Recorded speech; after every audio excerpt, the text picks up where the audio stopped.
What's happening, everybody? It's my turn for top 50 books in your collection. The tag's been going around. Biggie Shaq started a little wave with the top 50, so boom, here mine is.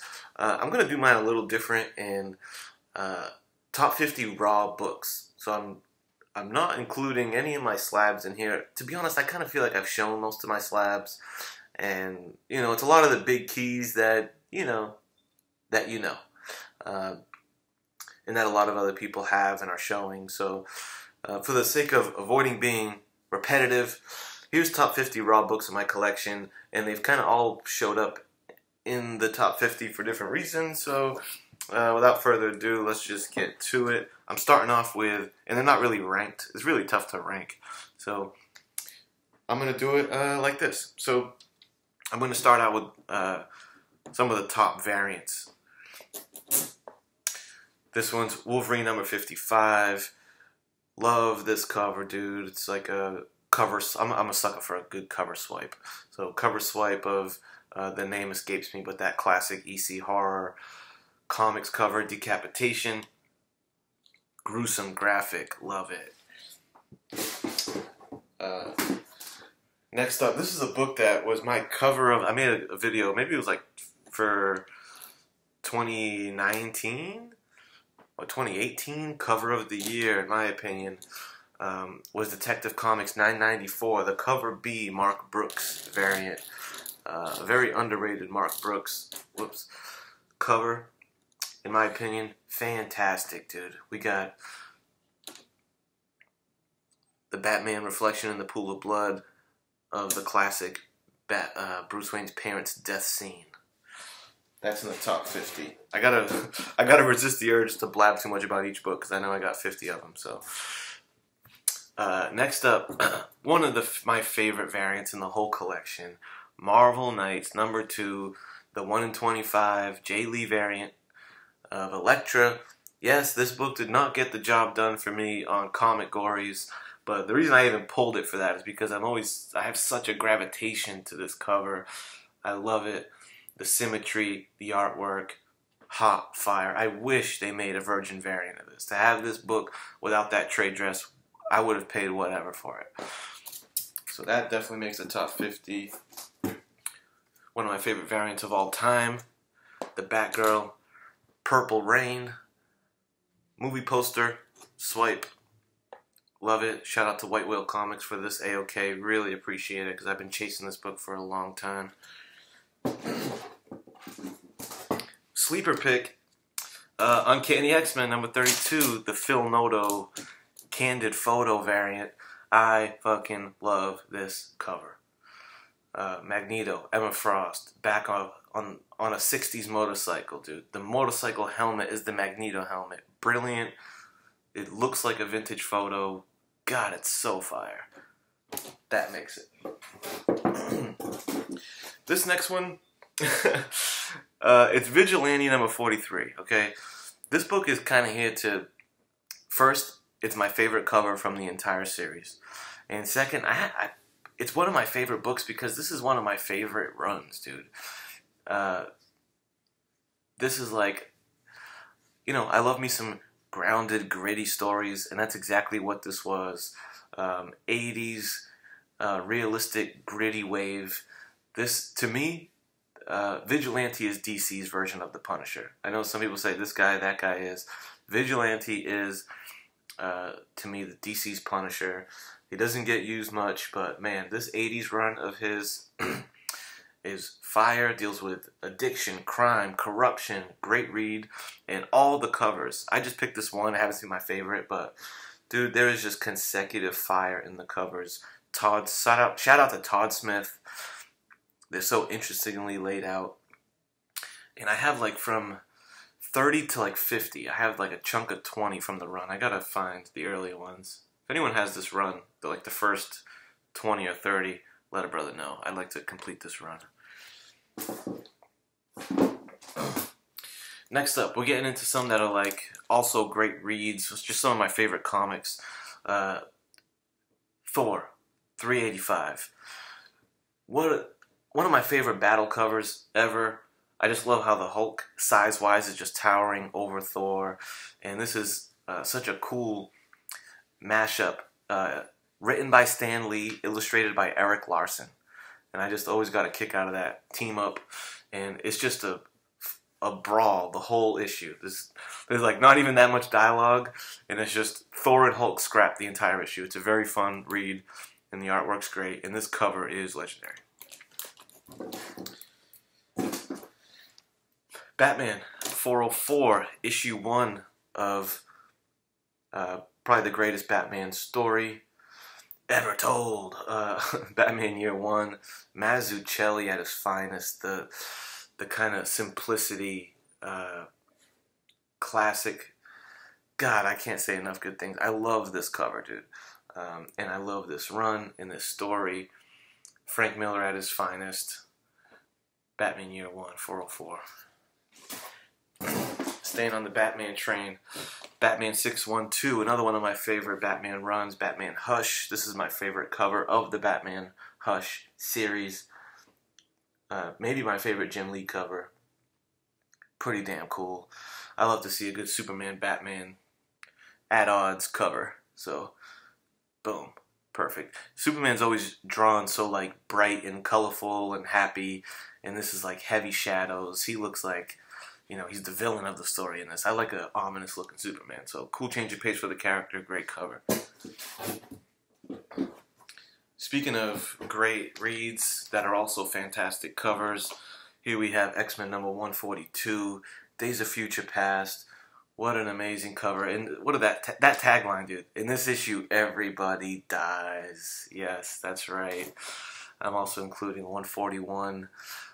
This is one of the most classic covers in history. It's been swiped a bunch, but just the imagery of Old Man Logan with Kitty Pryde, with the spotlight on him, with the slain list. Like, so much information is like relayed to you through this cover. Like, you know Wolverine's on the run. You know that the team has been slain. It's end time. Shit's getting crazy.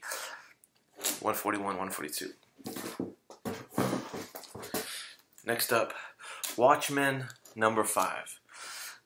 My favorite issue of the Watchmen series. This cover is amazing, but this comic is basically a masterpiece.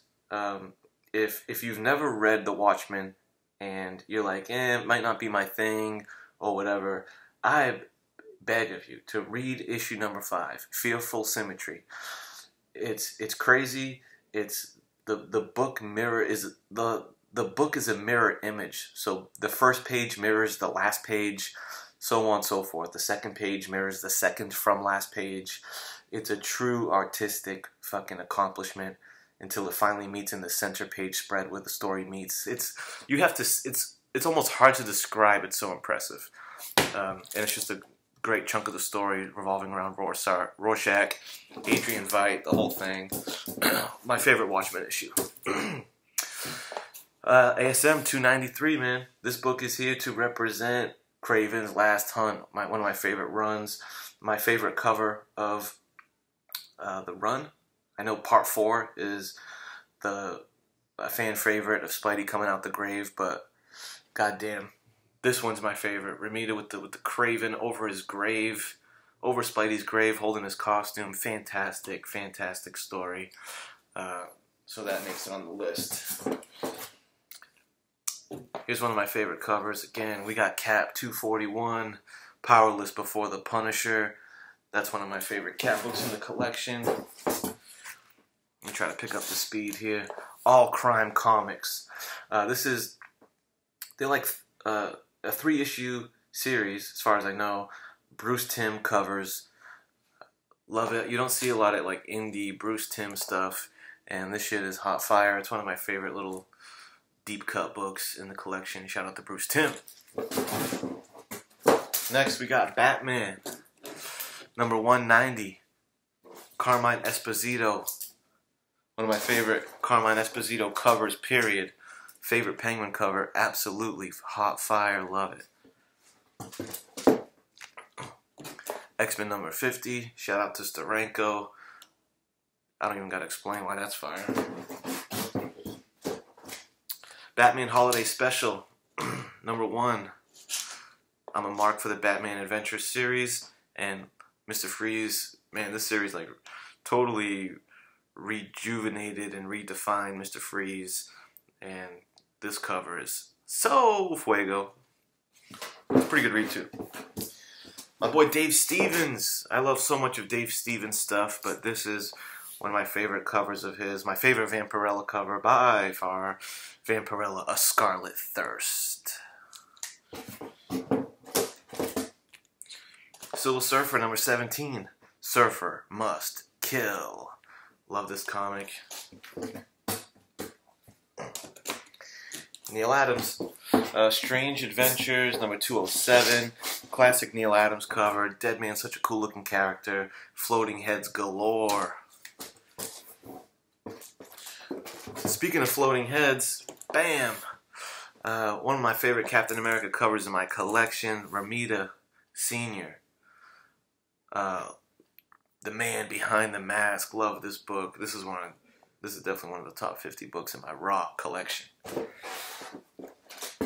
Let's get into a little She-Hulk, man. I'm a sucker for Pulp Fiction, and here it is, man. The Pulp Fiction cover homage of She-Hulk, or the Incredible Hulk, actually.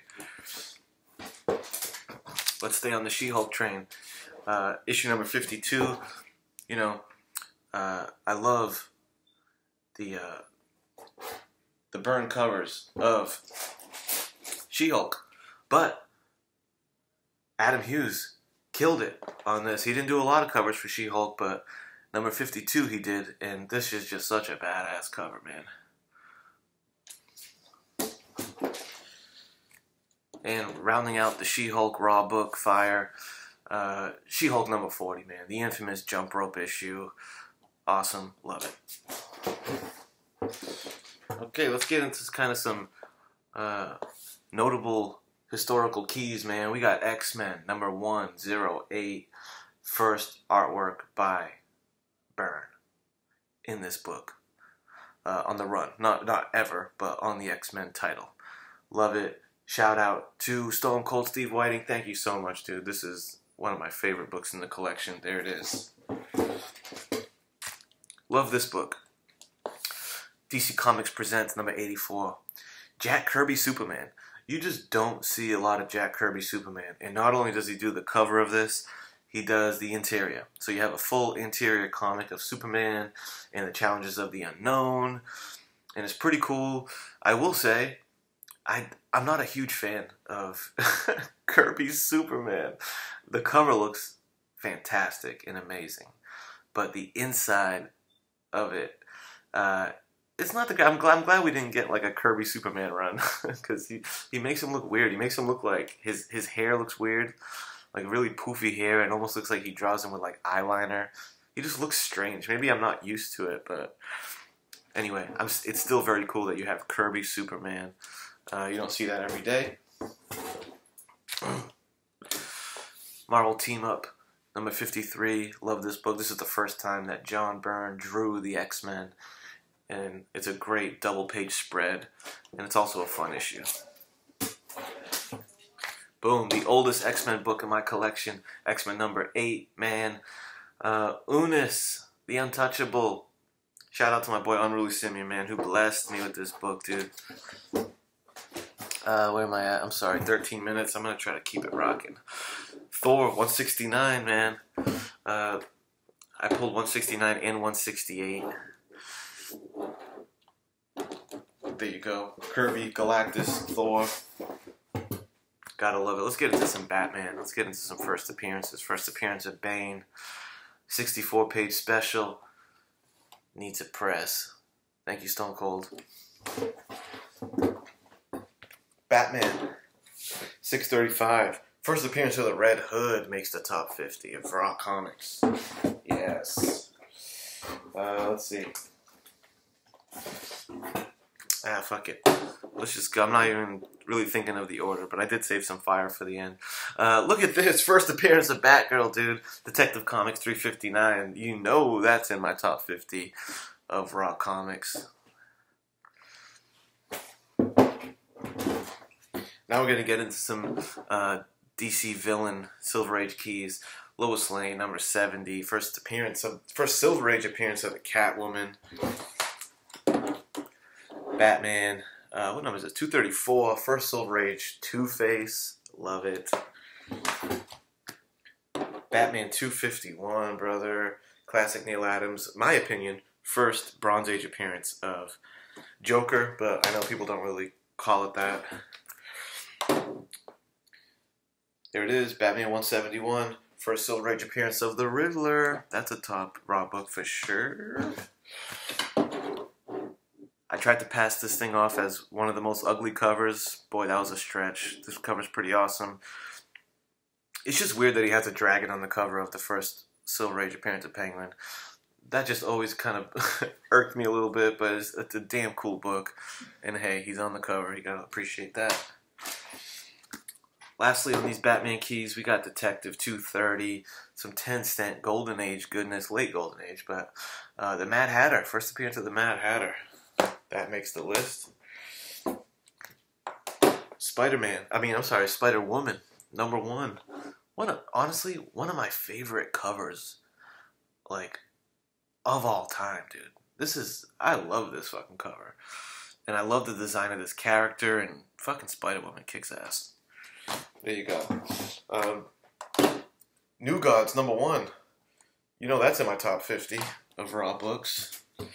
This one's kind of a twofer. We got New X-Men, number 128. First appearance of Phantom X. One of my favorite modern X-Men characters. Really dug that character big time after reading The Uncanny X-Force by Rick Remender. 129 has his first cover appearance with this dope fucking Mission Impossible upside down fucking swan dive from a plane or something. I love that pose. I love this cover. X-Men 101, first appearance of the Phoenix. Shout out to D-Runk, bro. Thanks for the hookup on this. That's in my top 50. X-Men 14, first appearance of the Sentinel. One of my oldest, maybe second oldest X-Men book is 14, I believe.